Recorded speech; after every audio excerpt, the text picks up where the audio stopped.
June 6, 1944. Dawn. The English Channel is a gray sheet of steel, cold, endless, and violent. Wind drives the surf against the landing craft, and rain lashes the faces of soldiers waiting in silence. On the horizon, the coast of Normandy flickers with muzzle flashes. German bunkers spit fire from the bluffs above the beaches.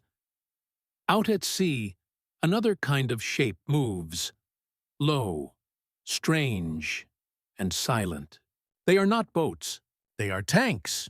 Canvas screens rise like the walls of a small raft, curved around the hulls of Sherman DDs, Duplex Drive tanks, the Allies' most secret invention.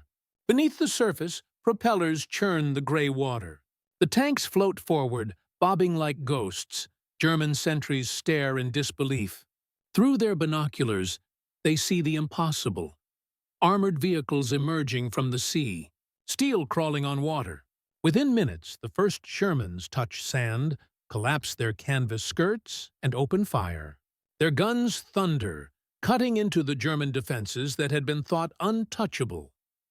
For the first time in history, tanks are no longer bound by land. The invasion has begun, and the sea itself has turned against the Reich. The story of how Allied tanks learned to swim begins not on the beaches of France, but in the conference rooms of despair.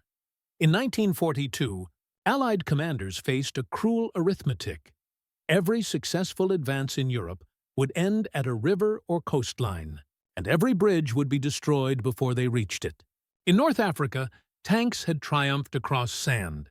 In Italy, they had climbed through mountains. But in Western Europe, they would meet the water, and water for armor meant death. Armored divisions were the spearhead of Allied strategy. Without them, infantry assaults would grind to a halt under machine gun and artillery fire. Yet, amphibious landings posed an impossible equation. How could a tank weighing over 30 tons reach shore before the enemy destroyed the landing craft? The invasion planners called it the steel dilemma. If armor arrived too late, the infantry would die on the beaches. If armor went first, it would drown. In Britain, a quiet revolution began in the workshops of the Department of Tank Design.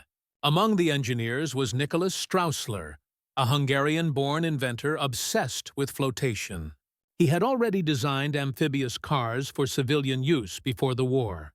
Now, the War Office asked him to do something no one had done before: make a tank float and fight. Straussler's solution was elegant and absurd in equal measure. Surround the tank with a foldable canvas screen, held upright by inflatable rubber pillars and powered by compressed air. This screen, when deployed, displaced enough water to keep the tank afloat. A small propeller, driven by a modified engine, would allow it to move at roughly 4 miles per hour. It would be slow, vulnerable, and deeply uncomfortable, but it might just work. The British called it the Duplex Drive, or DD. 2 drives, one for land, one for sea. The Americans would later nickname the result the Donald Duck tank. By 1943, prototypes appeared along the quiet lakes and coastlines of southern England. Observers watched, half amused, half awed, as Sherman tanks, their screens raised like skirts, drifted across calm water and crawled ashore again. It was not graceful, but it was revolutionary. Behind the humor lay deadly seriousness. The Normandy landings would depend on surprise and overwhelming power.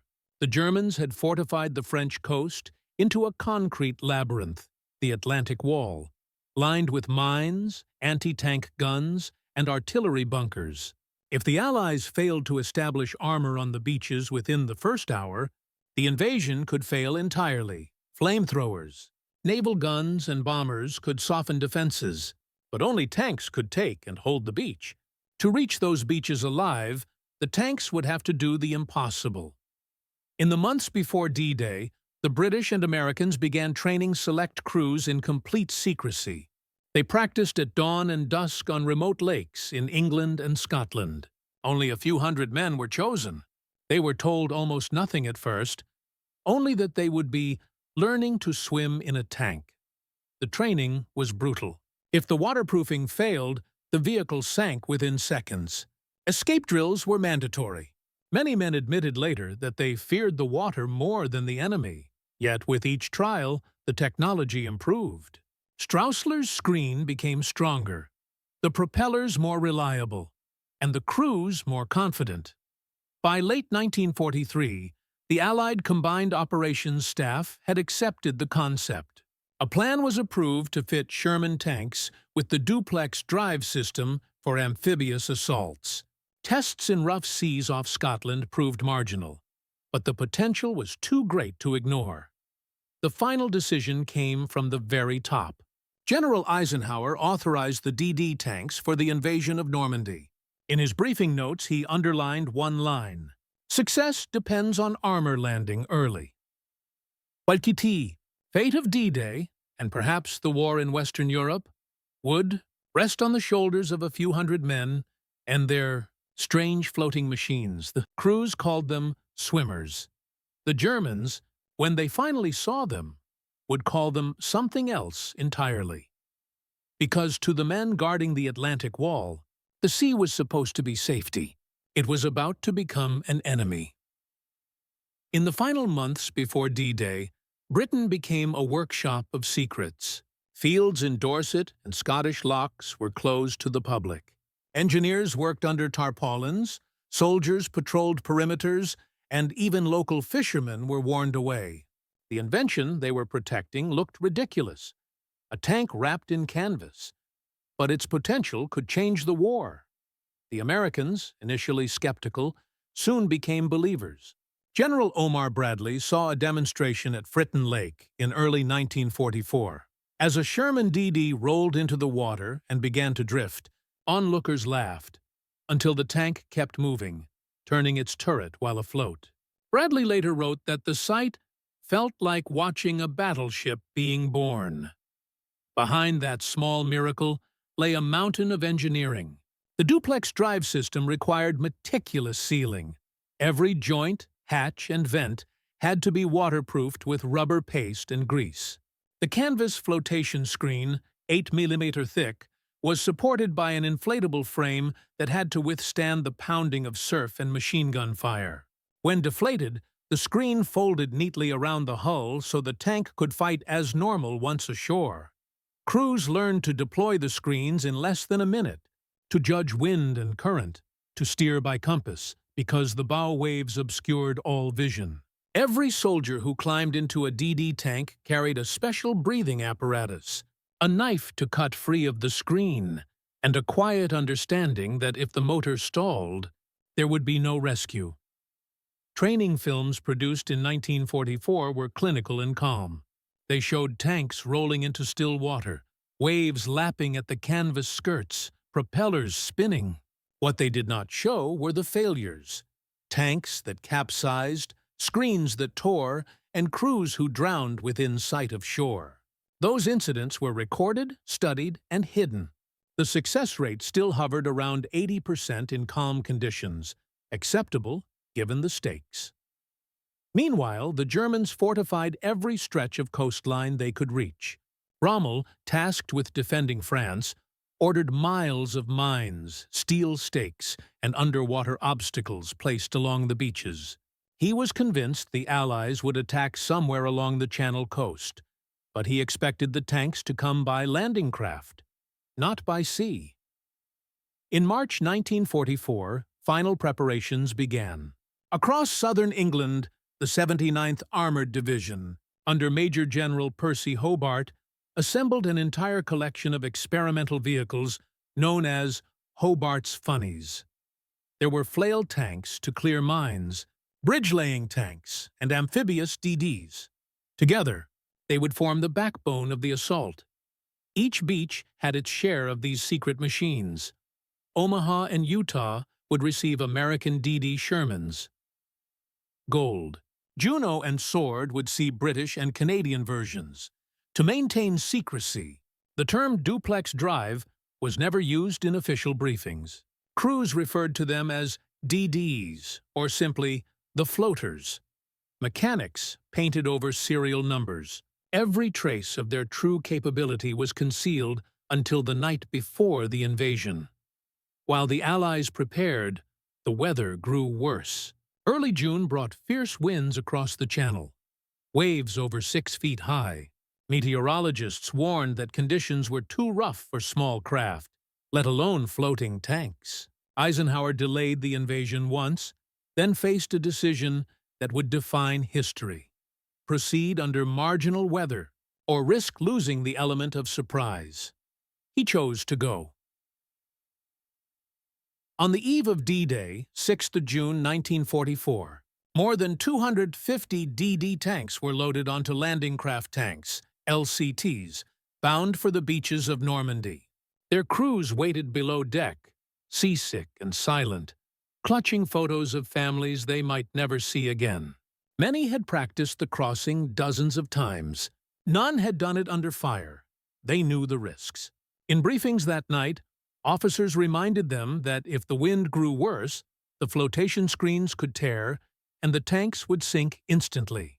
Yet not one crew refused.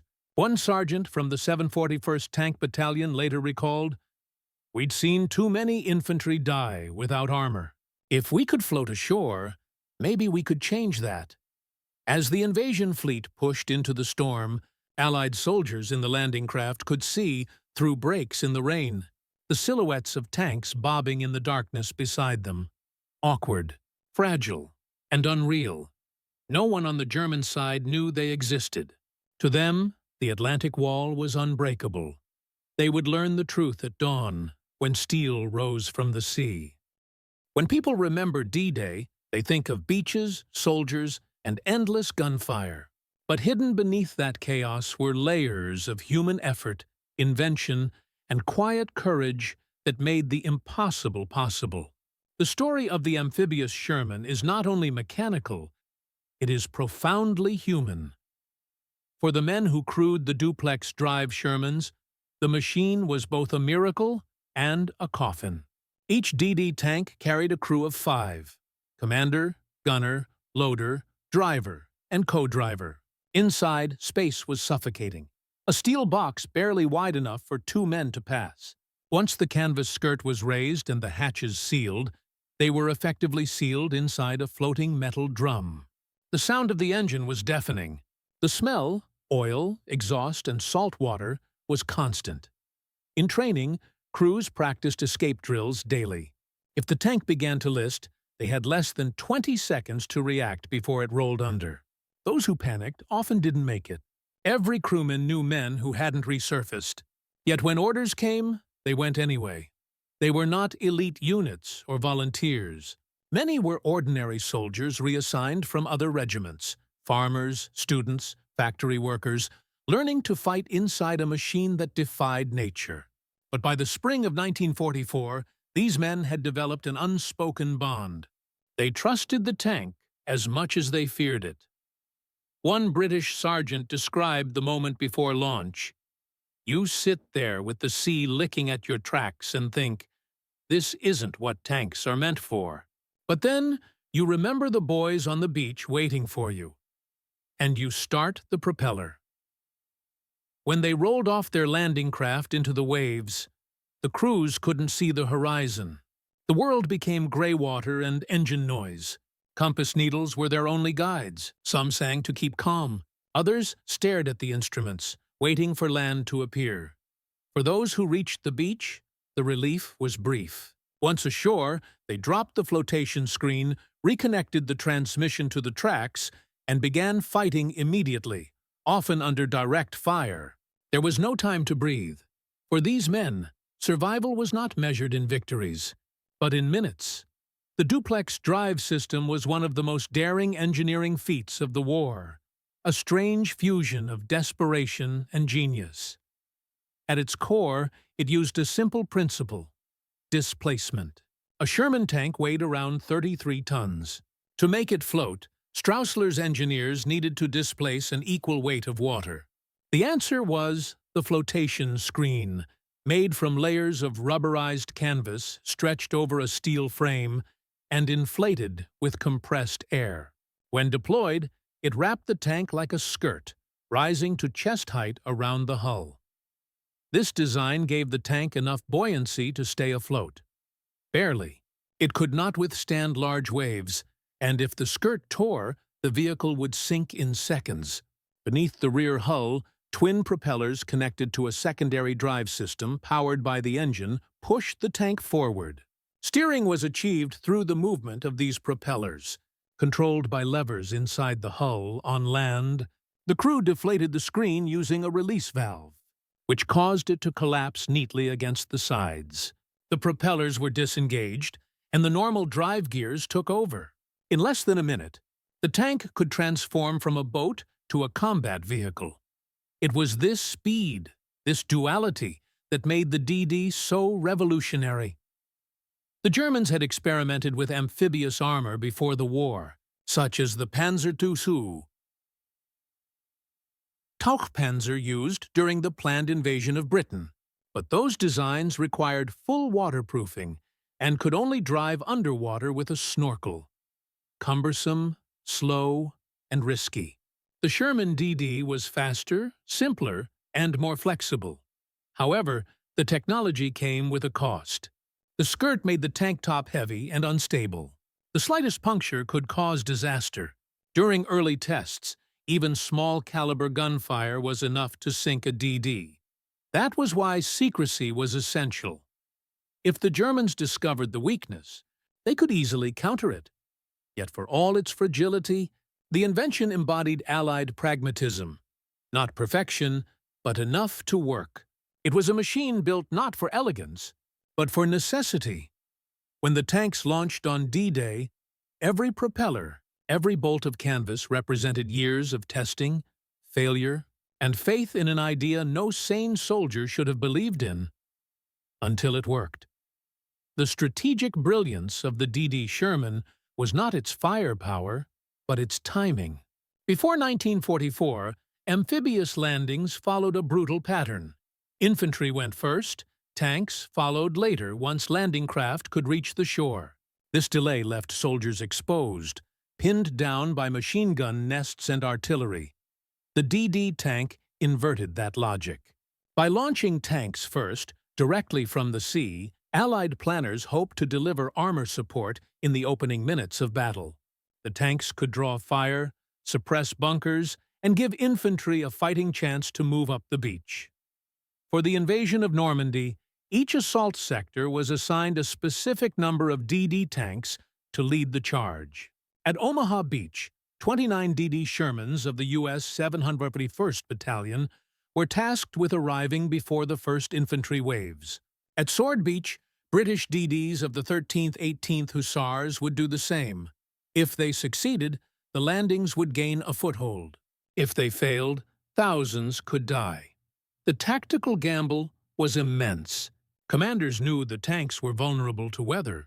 The sea off Normandy was far rougher than the calm test lakes of Britain. Yet without them, the infantry would be slaughtered on open sand. Eisenhower's staff decided to proceed, calling the DDs essential to the success of the assault. The sight that awaited German defenders that morning would stay in their memories forever. The moment they realized that the enemy had found a way to bring tanks over the sea itself. And for those defenders, confusion would turn quickly into terror. In the spring of 1944, German soldiers stationed along the French coast felt secure behind the Atlantic Wall. From Calais to Cherbourg, their days were routine. Drills, maintenance, and the endless monotony of waiting. Concrete bunkers overlooked beaches lined with obstacles, mines, and steel crosses called Czech hedgehogs. The sea itself was their greatest ally. To the Wehrmacht, tanks belonged to the land. The very idea of a 30-ton armored machine swimming across open water sounded absurd. Even after British and American deception operations hinted at unusual landing craft, few German officers took them seriously. Then came the morning of June the 6th. At Gold, Juno and Sword, the first DD tanks appeared through mist and smoke. Sentries manning the bunkers stared in disbelief. To them, the shapes in the surf looked like small boats at first, until they saw the flashes of tank guns firing directly from the waterline. Reports from the 716th Infantry Division at Courseulles-sur-Mer describe armored vehicles advancing from the sea before the infantry had landed. In their confusion, gunners hesitated, believing it was a trick of the light or some new type of landing barge. By the time they reacted, British Shermans were already on sand, lowering their screens and firing. For German troops, this defied logic. The Atlantic Wall was designed to funnel enemies into killing zones, narrow corridors between obstacles where tanks would bog down and infantry could be slaughtered. But the DDs bypassed these traps entirely, approaching at angles the defenders hadn't prepared for. In many sectors, the tanks reached the bunkers before German artillery could adjust its range. Pillboxes that had survived days of bombing now faced direct hits from 75mm guns at point-blank distance. The psychological impact was devastating. One German NCO, captured later that day, told interrogators, "We thought the sea itself was attacking us. The tanks came from the waves. We had no words for it." Where the DDs worked, the Atlantic Wall began to crumble. But not every beach told a story of success. At Omaha, the most infamous of the D-Day sectors, the sea turned against the invaders. The 741st and 743rd Tank Battalions were to launch 64 DD Shermans approximately 5,000 yards from shore. It was too far and too rough. Winds whipped up waves over 6 feet high, slamming against the fragile canvas screens. Within minutes, the first tanks began to founder. Radio messages crackled with panic. "We're taking on water." "Engines out. We're going under." Of the 29 tanks launched by the 741st, only 2 made it to the beach. The rest sank before reaching shallow water. Dozens of crewmen drowned, trapped inside their steel coffins. Infantry landing without tank support were met with devastating German fire. Machine guns and artillery tore through the first waves. The sand ran red. It would take hours and immense sacrifice before Omaha was secured. Yet the tragedy at Omaha underscored the gamble of the Duplex Drive concept. Its brilliance was bound to the mercy of nature. At Utah Beach, commanders adjusted. Tanks were released closer to shore, and almost all reached land successfully. Their firepower made the difference, clearing strong points and saving countless lives. The contrast between Omaha and Utah became a case study in amphibious warfare for generations to come. Commanders learned a critical lesson. Technology alone doesn't win battles. Its deployment must fit the conditions. The DD Shermans had proven their worth, but they were not invincible. Still, their success elsewhere vindicated the concept. Without them, British and Canadian forces might never have broken through their assigned beaches as swiftly as they did. The idea had worked, imperfectly, tragically, but decisively.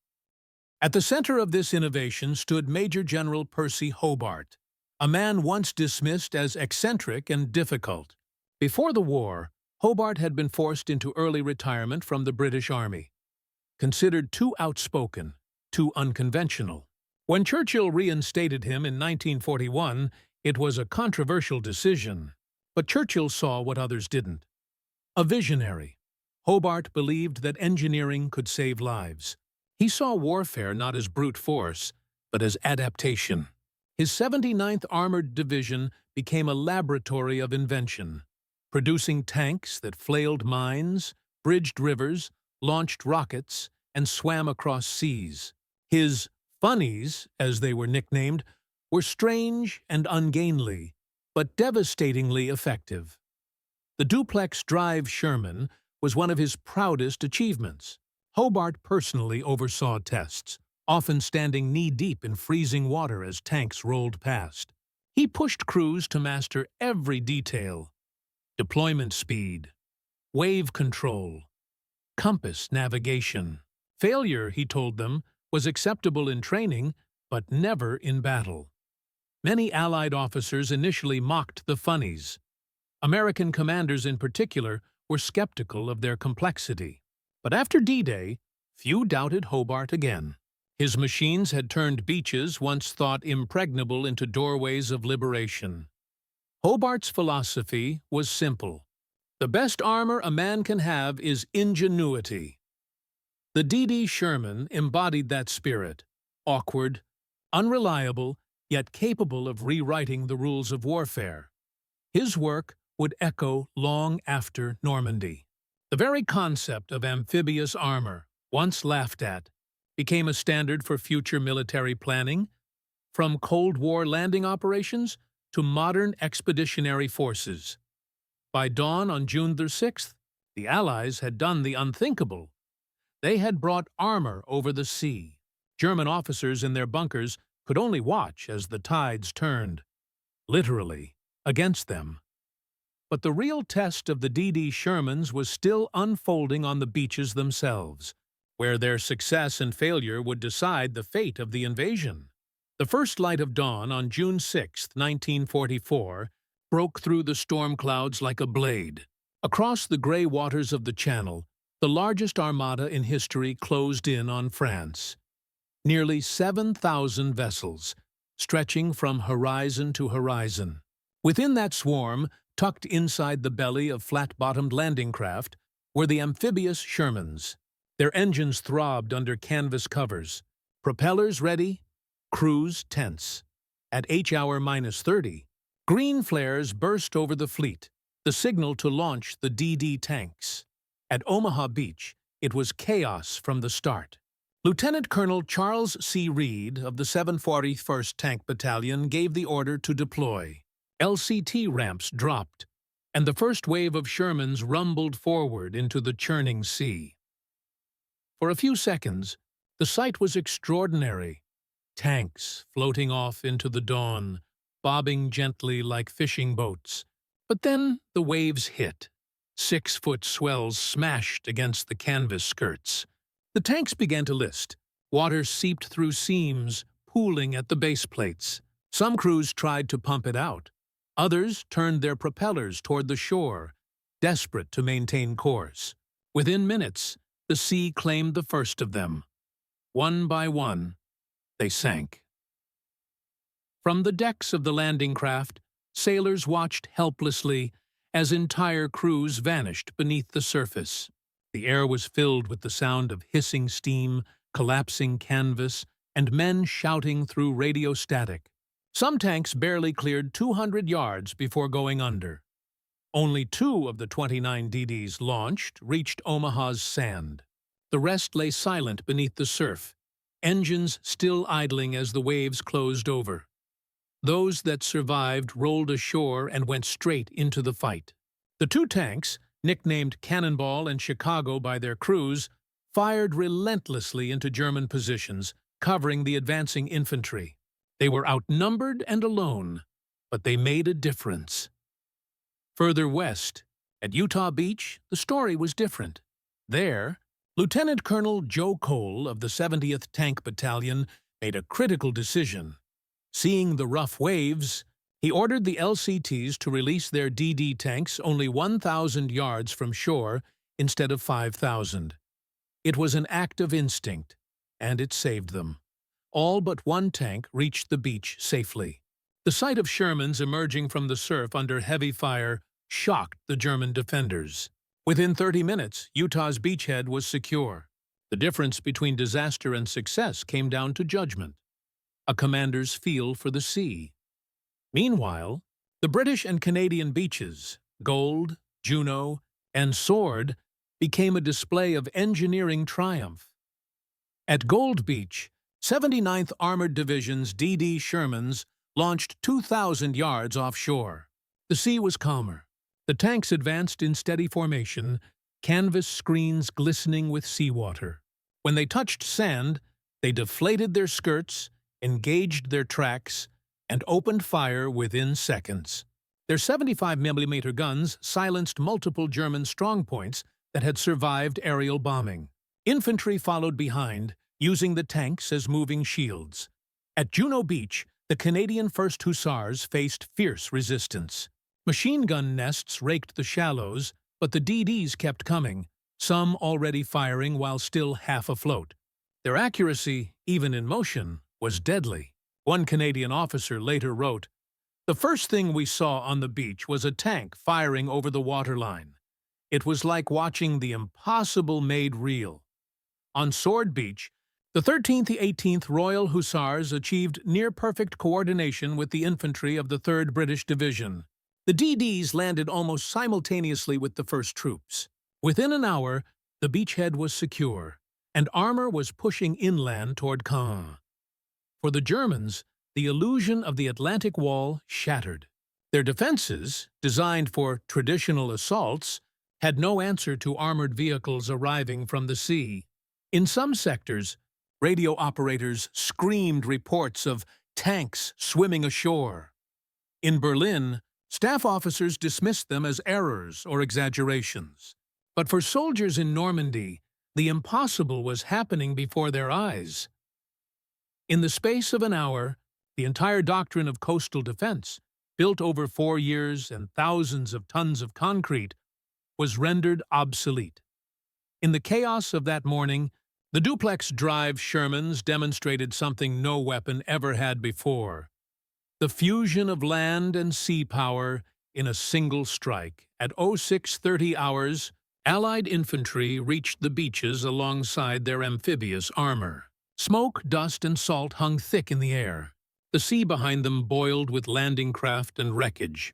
Forward, the bluffs burned with tracer fire and explosions. On Gold Beach, British crews used their tanks as floating artillery, firing while still knee-deep in water. One observer wrote, "They seemed to crawl straight out of the ocean, steel rising from surf." For the defenders, disbelief turned to panic. At Courseulles-sur-Mer, one German officer ordered artillery to fire at the ships pretending to be tanks. The shells splashed wide. By the time he realized the truth, the Shermans were already rolling onto dry land, guns turning toward his position. The precision and surprise of the DD assault gave the Allies a crucial edge. It wasn't just a matter of firepower. It was psychological. The Germans had believed the Atlantic Wall to be impregnable. Now, as amphibious tanks crushed their defenses, that illusion crumbled. And yet, amid this success, the sea remained merciless. Even at Sword and Juno, several DDs capsized as they neared the breakers, taking their crews with them. The cost was high, but the victory was decisive. By 08:00, beachheads were forming. Infantry and armor were advancing inland. The greatest gamble of the invasion, the decision to send tanks swimming into combat, had paid off. But the fight for Normandy was only beginning. Beyond the beaches lay hedgerows, artillery, and the full might of the German counterattack. The DD Shermans had opened the door, but could they survive what waited beyond? By mid-morning on June 6, 1944, the beaches of Normandy were a living inferno. Smoke from burning vehicles and shattered bunkers drifted inland like a storm front. The air stank of diesel, cordite, and seawater. Waves rolled in over wreckage, twisted metal, helmets, lifeless bodies. And yet, amid the chaos, the amphibious Shermans pressed forward. The Duplex Drive tanks had done what they were designed to do: deliver armored firepower in the first critical minutes of invasion. Now, stripped of their canvas skirts, they were simply Shermans again, the workhorses of the Allied advance. But for many crews, the day's hardest battles were still ahead. At Juno Beach, the Canadian 1st Hussars found themselves pushing inland through mined roads and ambushes. The terrain beyond the beaches was deceptive. Narrow lanes hemmed by thick hedgerows that channeled tanks into deadly funnels. German resistance stiffened. Elements of the 21st Panzer Division counterattacked, using hidden 80mm guns to strike from long range. One Canadian troop leader recalled, "We'd just cleared the beach when they hit us. We saw flashes through the hedges and tanks exploding one after another. But we kept firing. There was no way back to the sea." Every DD tank that survived the landing now became a spearhead. Infantry followed closely behind, taking cover in their shadow. The cooperation between armor and men, practiced endlessly in England, was paying off. Together they pushed through the coastal defenses and began carving a path toward the Norman countryside. At Gold Beach, British armor of the 4th or 7th Dragoon Guards advanced methodically inland. Their DD tanks, some still dripping seawater, supported engineers clearing mines and blowing gaps through barbed wire. By Oroneinor, they had linked up with infantry of the 50th Northumbrian Division and captured the village of La Rivière. One of the most remarkable moments occurred near the small port of Arromanches, where British tanks rolled straight off the beach and into the heart of a German artillery battery that had survived hours of bombardment. A single DD Sherman fired 5 rounds in rapid succession, destroying the battery's main gun and forcing the surviving crew to surrender. It was one of the first instances where an amphibious tank directly neutralized a coastal position that aircraft and naval guns had failed to silence. Further east, at Sword Beach, the 13th 18th Royal Hussars coordinated seamlessly with the 3rd British Infantry Division. Together, they pushed beyond the beach exits and engaged German armor near Perrier-sur-le-Don. For the first time that day, British tanks met the panzers face to face. The Germans counterattacked with Panzer IVs and self-propelled guns, attempting to drive the Allies back into the sea. The fighting was fierce and close. The British, supported by naval gunfire from offshore destroyers, held their ground. The DD Shermans proved surprisingly resilient, their crews using mobility and numbers to flank the heavier German tanks. By noon, Sword Beach was secure. For the German defenders, disbelief had turned to despair. Reports flowed up the chain of command, describing tanks emerging from the surf and entire coastal positions being overrun by armored units hours earlier than anticipated. Field Marshal Rommel, away from Normandy that morning, received the first word of the invasion at his headquarters near La Roche-Guyon. When told that tanks had swum ashore, he reportedly muttered, "So, they have done it." His fears had been realized. The Atlantic Wall had failed not from lack of strength, but from the Allies' audacity to fight in a way no one expected.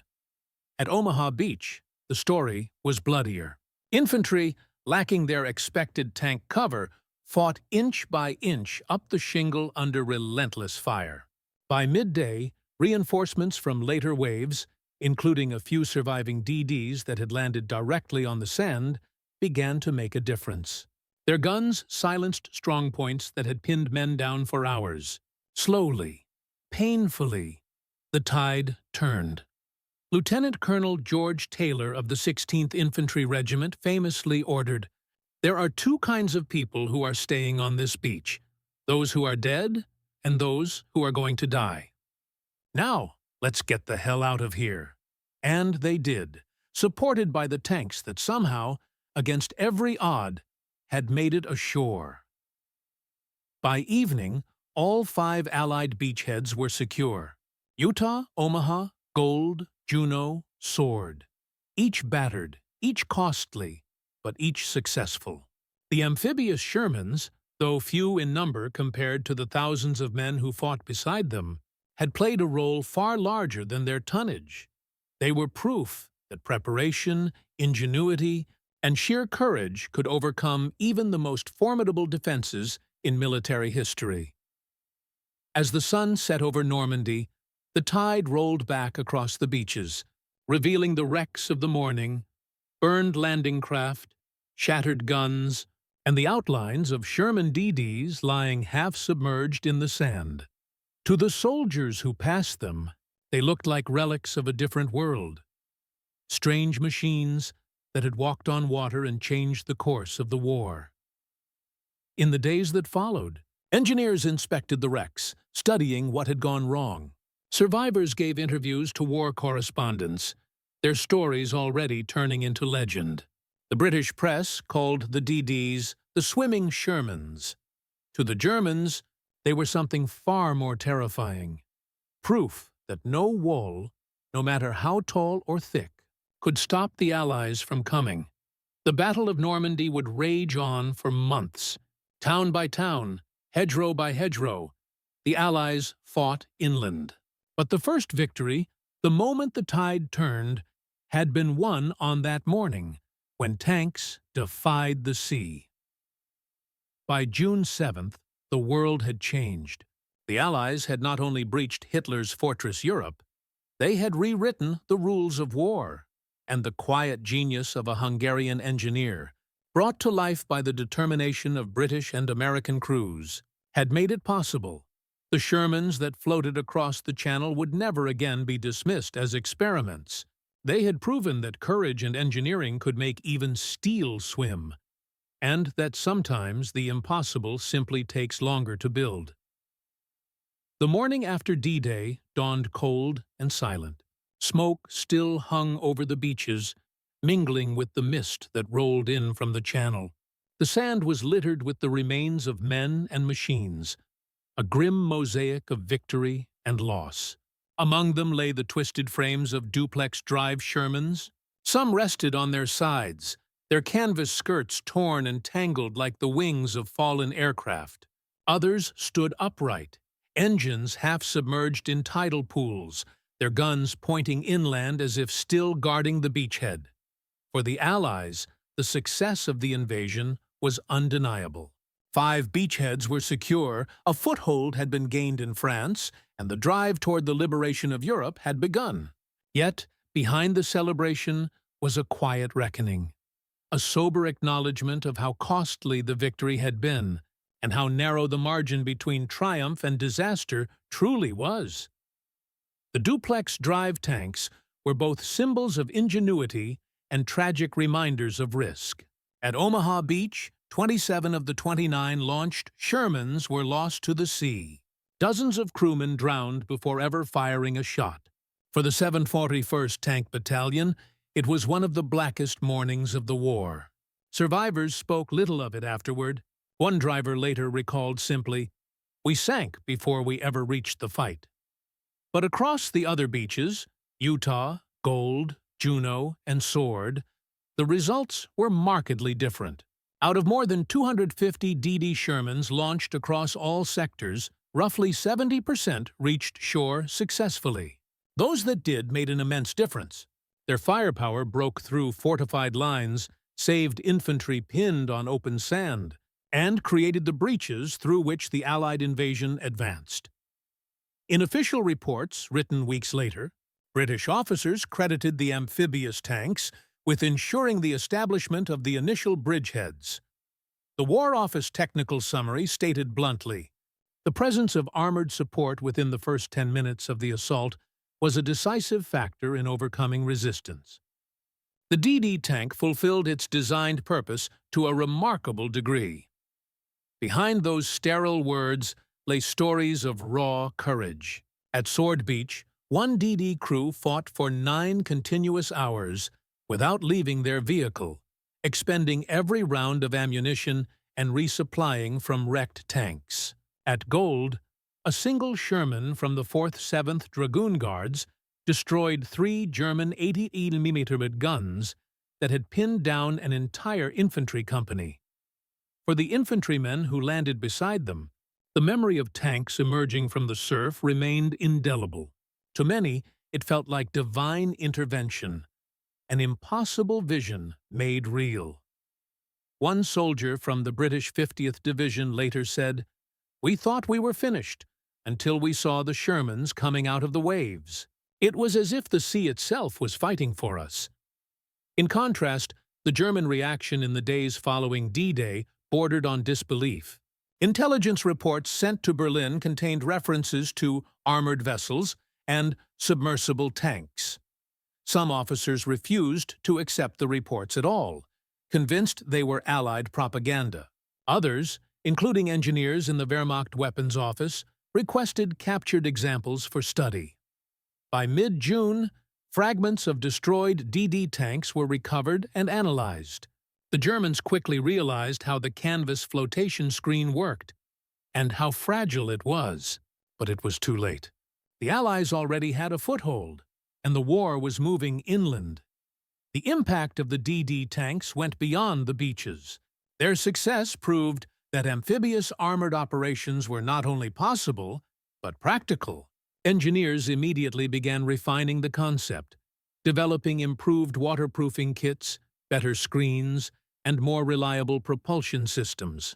Variants of the idea would later be used in river crossings across France, the Netherlands, and eventually Germany itself. For many crews, however, the personal cost of that innovation remained etched in memory. Survivors of the 741st Tank Battalion gathered months later to honor their lost comrades. They built a small wooden plaque bearing the names of the men who drowned, an unofficial monument to a mission that had demanded everything of them. In letters home, some of those who survived described their fallen friends with a mixture of pride and sorrow. "They were the first into the water," one commander wrote, "and though most never came out, they opened the path for all who followed." Their sacrifice became part of the larger story of D-Day, one not written in headlines, but remembered quietly among those who knew what it meant to drive a tank into the sea. By June 7th, the Allies held a continuous line along the coast of Normandy. Thousands of tons of equipment poured ashore each day. Yet, even as engineers built the artificial harbors of Mulberry A and Mulberry B, the wrecks of the DD Shermans remained where they had fallen, rusting beneath the tides. They had done their duty. The beaches belonged to the Allies, but the war they had begun to win on the sand would now be fought across hedgerows, fields, and cities, a different kind of battlefield, where tanks would face a new and deadly enemy, the German counterattack. As the beaches transformed into vast supply depots and casualty stations, the true scale of Operation Overlord began to unfold. Thousands of landing craft ferried men, fuel, and ammunition ashore. Bulldozers carved roads out of sand and rubble. Engineers worked around the clock to clear wreckage, dismantle obstacles, and recover the dead. Among the wrecks being hauled from the surf, the Duplex Drive Shermans drew particular attention. Teams from the Royal Electrical and Mechanical Engineers, AREME, and U.S. Ordnance Corps were tasked with examining each one. Some could be salvaged, their engines dried, their tracks replaced, but many were beyond repair. Their twisted frames became silent monuments to an experiment that had both succeeded and failed in equal measure. Yet for military planners, even the failures held lessons. Every lost tank revealed something new. Weaknesses in waterproofing, flaws in canvas deployment, the effects of wind and tide. Allied engineers recorded each finding meticulously. Within weeks, new prototypes were being tested for later amphibious operations, such as the Rhine crossings of 1945. In those later campaigns, improved swimming Shermans, now fitted with sturdier flotation screens and refined propulsion systems, would cross rivers and canals under fire, repeating on a smaller scale what their predecessors had done on the beaches of Normandy. The DD had proven more than a tactical tool. It had become a strategic principle. The idea that armor could project power across water changed how future amphibious operations were planned. From Normandy onward, the Allies never again launched a major seaborne assault without some form of amphibious tank support. Even Eisenhower himself acknowledged their contribution in his post-war reflections, noting that the presence of floating armor gave confidence to men landing under impossible conditions. For the men who built them, the Duplex Drive system represented a vindication of years of ridicule and struggle. Hungarian engineer Nicholas Straussler, whose designs had been dismissed before the war, received little public recognition at the time, but his invention had reshaped modern warfare. Quietly, his name circulated among Allied engineering corps as the man who made steel swim. And above him, the architect of it all, Major General Percy Hobart, saw his once controversial funnies vindicated in blood and victory. Churchill personally praised Hobart's work, calling him one of the most imaginative soldiers of our time. Within the British Army, the eccentric inventor who had been forced into retirement years earlier was now hailed as a hero. Meanwhile, in occupied Europe, German officers studied captured DDs with a mix of curiosity and disbelief. The Wehrmacht's engineers concluded that the design was ingenious but delicate, noting that, had weather conditions been worse, the system would have failed entirely. They were not wrong. The DD tanks had succeeded as much through bravery as through design. Had the storm been just slightly stronger, the invasion might have ended in disaster. But history rarely rewards perfection. It rewards what works. In the weeks following D-Day, Allied newspapers began to publish photographs of the amphibious Shermans, once top secret, now symbols of victory. The images captivated the public. Tanks half submerged in surf, canvas screens rising around them like sails, soldiers wading beside them through the shallows. To a world weary of war, they looked almost mythical. Machines defying the elements, carrying liberation on their steel backs. But to the men who had operated them, those images told only half the story. Behind every triumphant photograph lay the memory of comrades who had drowned in darkness, trusting their machines to float. Crews who survived carried those memories for the rest of their lives.